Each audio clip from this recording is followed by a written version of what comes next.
watching Indie Music Reviewer.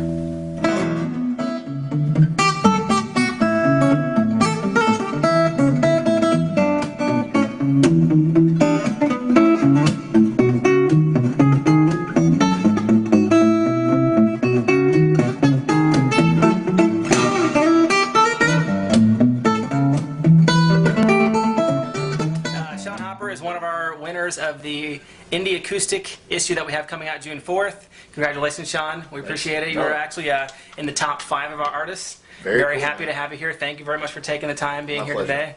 Thank you guys for voting, for getting me involved. You know? Oh no, actually it was all our editor, myself. It was some of the writers. They all voted for you. We all loved your stuff, and you're a great player. You guys will find out later in the video here, and through some of the clips there, he's pretty kick-ass. So Thanks, make sure you check him out. First off, let's go and get started. Tell us about yourself. Tell us what you're doing. Tell us about the album that you have right now.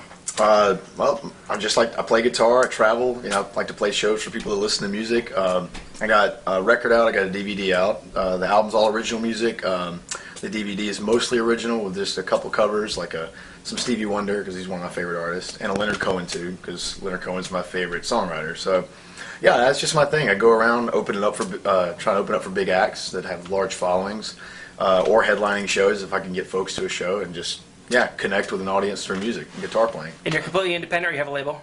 I have a label that distributes the music, Favored Nations, Steve Vai's label. Okay.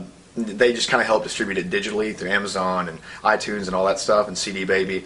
But I do all my own tour support, and I have a manager down in Florida, and I have some producers that help with the writing process. But as far as the label helping with that stuff, I do everything on my own with that. So, God, I think that's what independent musicians need now. I think they can do a lot on their own. When it comes to actually getting the music out there, they need someone to help distribute it, you know. Yep. The marketing side of things, big time. Did the label come to you? Did you search out a label, or did it come to you? Basically, went to a Tommy Emmanuel, make a long story short, I went to a Tommy Emmanuel show like 3 or 4 years ago, and I met a rep from Favored Nations, literally gave her my website. She got back to me, said, here's Steve Vai's email, you know, contact him, send him a video. I sent him like this poor quality video of me playing a tune that I wrote. What song was that? It's called Over the Line. Over the Line, that's my favorite one. It's a Big Lebowski reference, so look for that one in the movie. Okay. It's my favorite movie ever. Great. But yeah, basically he watched the video and he sent me this long email back. He's like, wow, you're fantastic. Steve Vai. Steve Vai is talking directly to you. Freaked me out. I was like, holy crap. As a guitar player, that would freak me out too, yes. Yeah, Steve, I was like, you're good. I was like, he just said I was good. I'm happy now. So that was kind of cool to hear from him. And after that, he said, do a record, send it to me, and we'll talk about maybe getting you involved in the roster. Sure enough, a couple years later, I went to my buddy Matt Glisson, wrote some tunes, and we put the album out, and I got signed. So they're helping just distribute that, and the YouTube videos also help.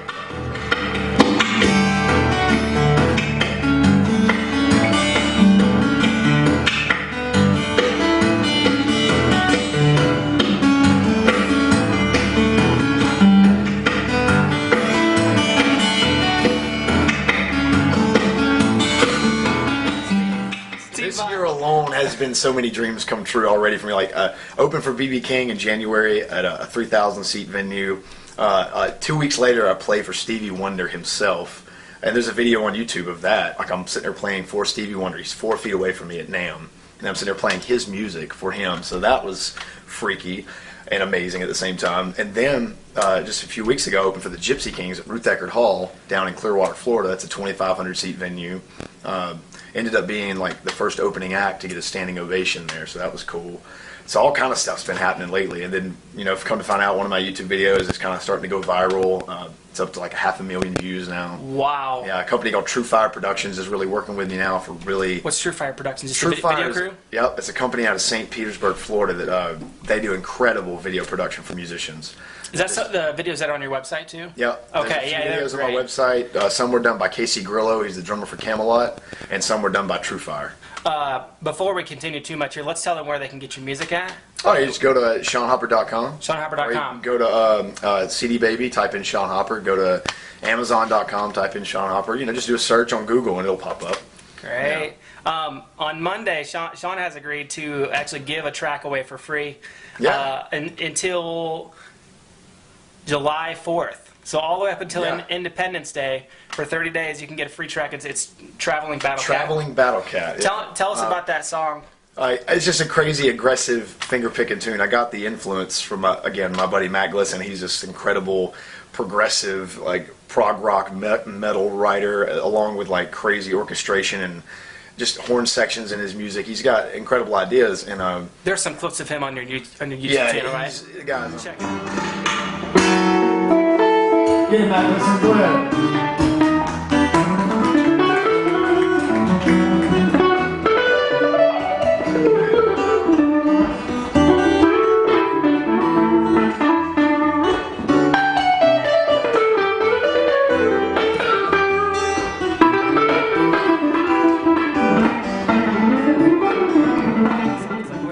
Does the inspiration come from? And you already kind of answered that, but I mean, well, where do you write at? Are you on tour, or when you write? That comes at any moment. Like, okay. You can be on tour, you can be traveling across the country and, like, you know, going through some awesome mountains in Colorado, or, you know, you can be in Southern California on a beautiful beach. You can be anywhere, like, you know, going through Montana and like a friggin' moose comes up next to your car.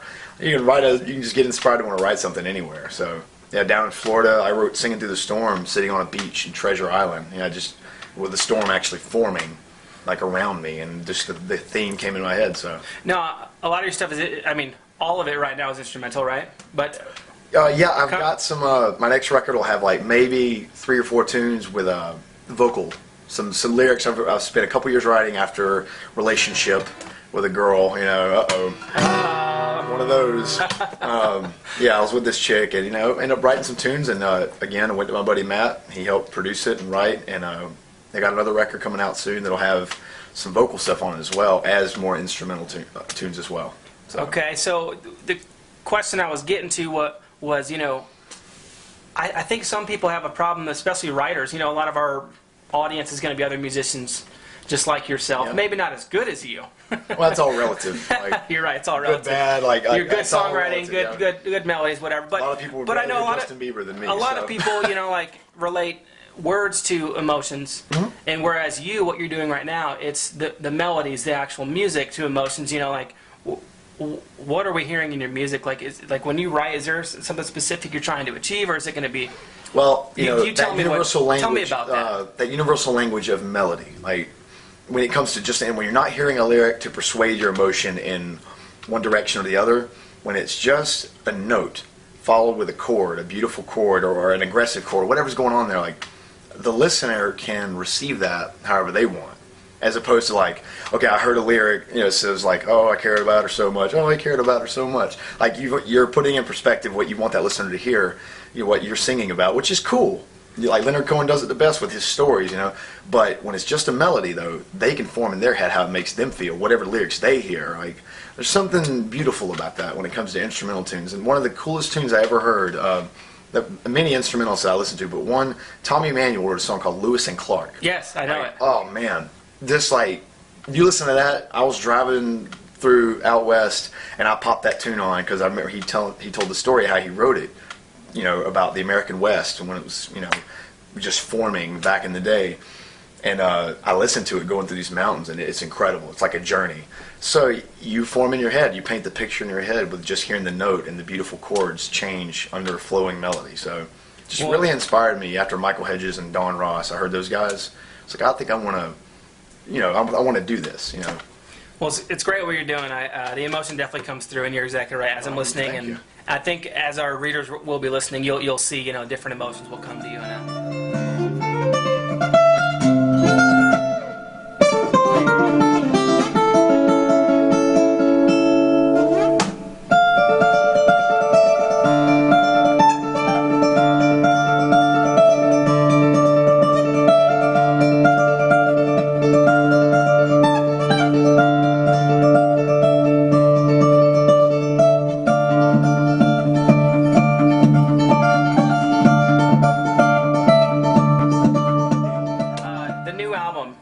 It is called what again?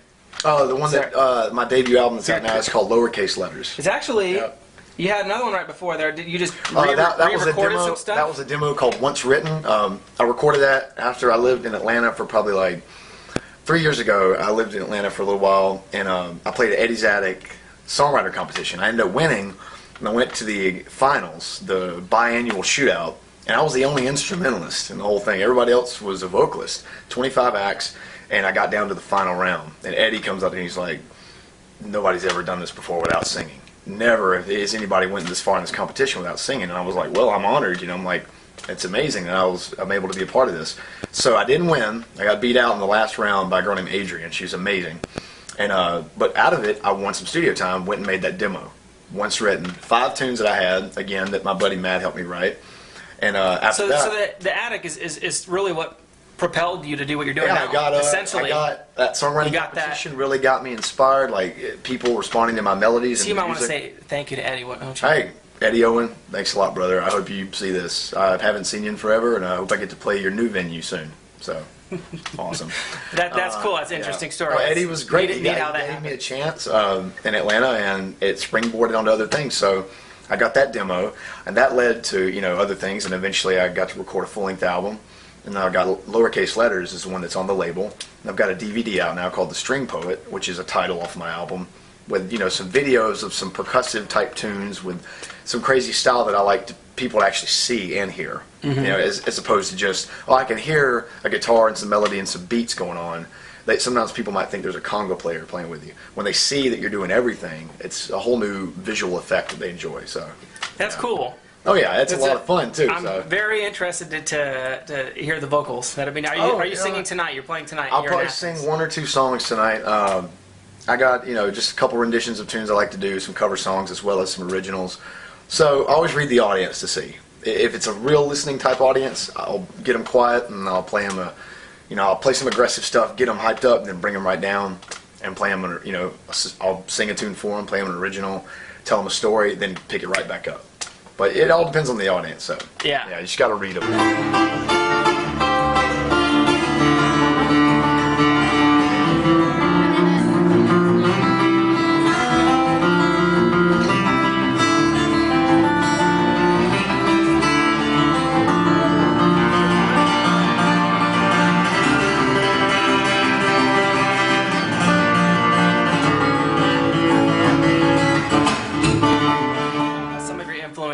Let's talk about some of these mentors you said. Well, like I said, Bill Brown down in Valdosta, Georgia was probably the first one that exposed me to this style of guitar playing, finger style, the separation of bass and melody and chords all in one arrangement. Got exposed to that through him, neoclassical and jazz, basically. Then another guy named Neftali Santiago, classical player, really took me to another level. And then I met a guy named Sam Passetti that just opened up a whole new world. Crazy, just aggressive fingerstyle guitar playing, amazing technique, and he's a great vocalist.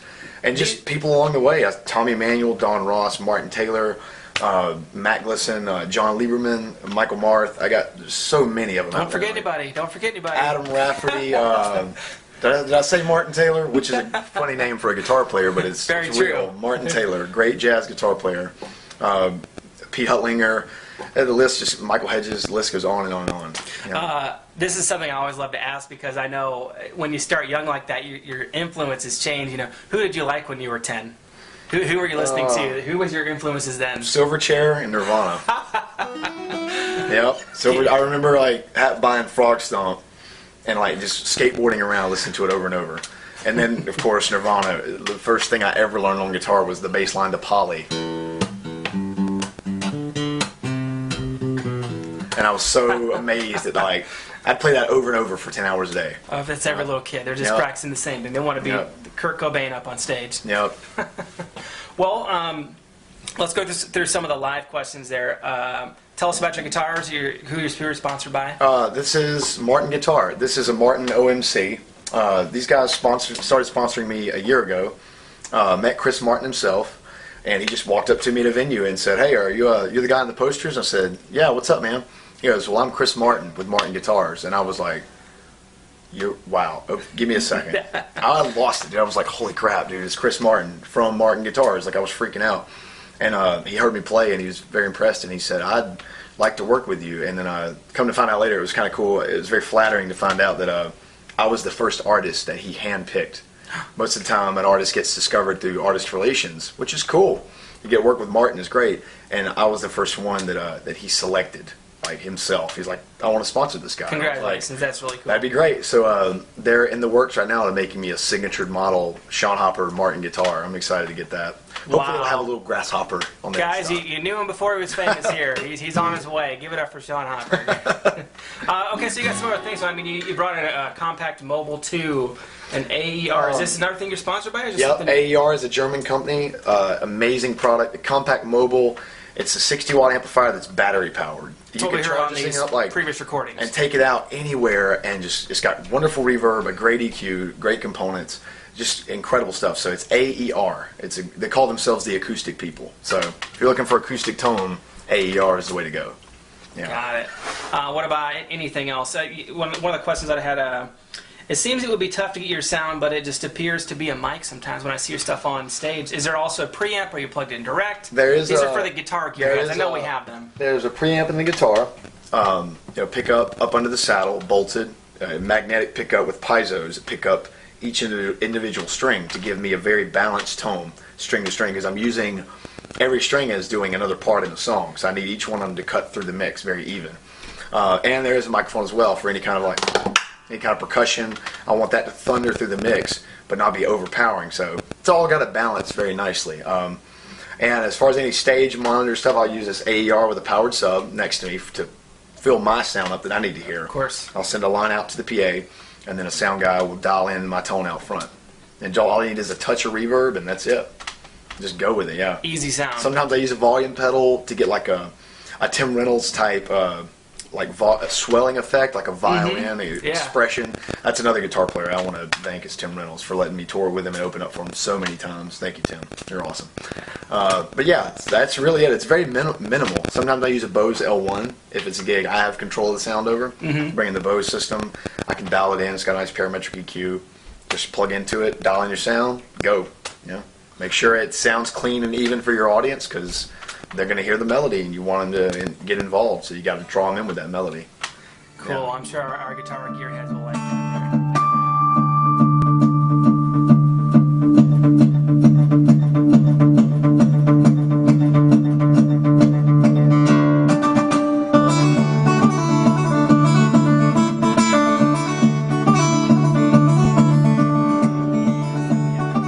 How do you feel about giving away your music? I know you're giving away a track for us, but doesn't bother me. At some point, you have to make money, and where do you see yourself as a musician making money, and how do you feel about giving away your music? You put out a few tunes because you want to draw people in. You want people to enjoy it. You want to enjoy your music, whether you're getting paid for it or not. If you're sitting in a bedroom playing for somebody or hanging out on a street corner playing for somebody, you want it to be enjoyed. If somebody is willing to offer you anything, it's much appreciated. Certainly you don't want it pirated and taken, just every album downloaded for free, because people put a lot of work into that stuff. They go to a studio, they sit down, they get frustrated. They get, does that take good? Is this solid enough? Did it capture the emotion? When they finally get it, they appreciate it when people do offer a little money for it. So it helps support them to make another one. If you like that artist, you keep them going. So. What about the argument that pirating music helps musicians? Because it does. Well, yeah, getting it bootleg and it goes viral, it is going to help the music because their name is going to get out there. So, and again, I say it's okay, to give away some stuff. Like, you want to give away some stuff, like Dave Matthews doing it back in the day, like letting people just film whatever at a show. Of course. And it spread like wildfire, and you got an empire of fans, Yeah. So it's actually smart, It's free marketing. You're going to have people that are going to go spread the word for you like crazy. And then they're going to talk about you really cool because, he was so cool, he let us film. He wasn't like, he or she wasn't cocky about it, so. Of course. You're going to let us film tonight, right?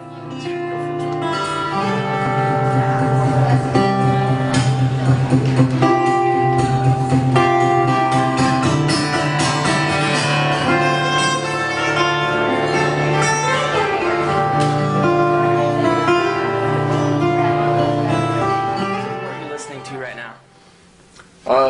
We listened to Joe Smothers on the way up here. He's a good friend of ours, actually, and my buddy Matt just produced his album. Great singer-songwriter, got an incredible voice, tells great stories. I've been listening to a band called A Big Goodbye lately. Incredible progressive metal, very melodic. Just metal. You're listening to metal. Dude, I work out at Seven Dust, but then I'll go home and chill out to Famous Blue Raincoat by Leonard Cohen. So the spectrum is wide on music with me because I love anything that's well written, when work's put into it. So, yeah, but a big goodbye is a band I've been listening to a lot lately. You'll love that stuff. It's a new band that's just come out, and their debut album has gotten incredible reviews. So I've just been wearing that record out. It's like a mix between everything, like Dream Theater, Chicago, Pink Floyd, King Crimson, like Muse. Like there's Toto. There's so many influences. Wow. All the way back to the 17th century. You heard it, guys. Now. If you want to be good at acoustic guitar, just start listening to metal. Yeah. Opeth. Listen to Opeth. Opeth, yeah. That guy, Mikhail, I think is his name. Oh my God, dude. I mean, his writing is incredible. Actually, all of it. Especially his acoustic stuff. Well, a few more questions here. Talk about your strings. What are your favorite strings? What do you use? What is the gauge string that you use? These are Martin SP Long Lives. These are 13 to 56. Medium. Okay. Yep. Heavy. Heavy. It's a heavy tone. You got to get that bass. And it'll get tough on the hands a little, and the forearms a little bit, but you get used to it. You know, it's all about the tone. So yeah. Yeah. And what's next for you? Like, we got the album coming out. When can we see the next album? Hopefully, within the next 4 to 5 months, I'm going to have something. So I got to head up north for some shows for a tour. So when I come back, hopefully I'll get to work and get something put out. How many shows are you on? How long is your tour right now? I don't have the full schedule yet, but it's going to be probably until late September. Wow. About and it's 3 June to 4 now. shows a week. So wow. Yeah, I'm going to be crazy busy. How many shows a year do you play? 150, 200? About that, yeah. Wow. Yep. Wow. It's getting busier and busier. That's why I'm glad I got a manager now, a producer. I got people involved, a marketing team, because every little bit helps now. As you get busier, you got to have people you trust in your corner to back you up. So. By the way, I just want to make a shout out myself. Melanie from your management team was very helpful. Yep. She's great. Very Melanie helpful. Tyler and John Lieberman. Yeah. Great people. Great. I don't know what I'd do without them. Is there anything else you want to say? Just again, I want to thank everybody for voting and supporting me through you guys' website and your Facebook page, and please keep hitting my fan page, because of you. Like today, I just checked it, and I'm at almost 60,000 likes on my fan page now. So congratulations, man. Everything's kind of climbing. So it's becoming a dream come true. I've been working at it a long time, but it only happens because of the listener. Yeah.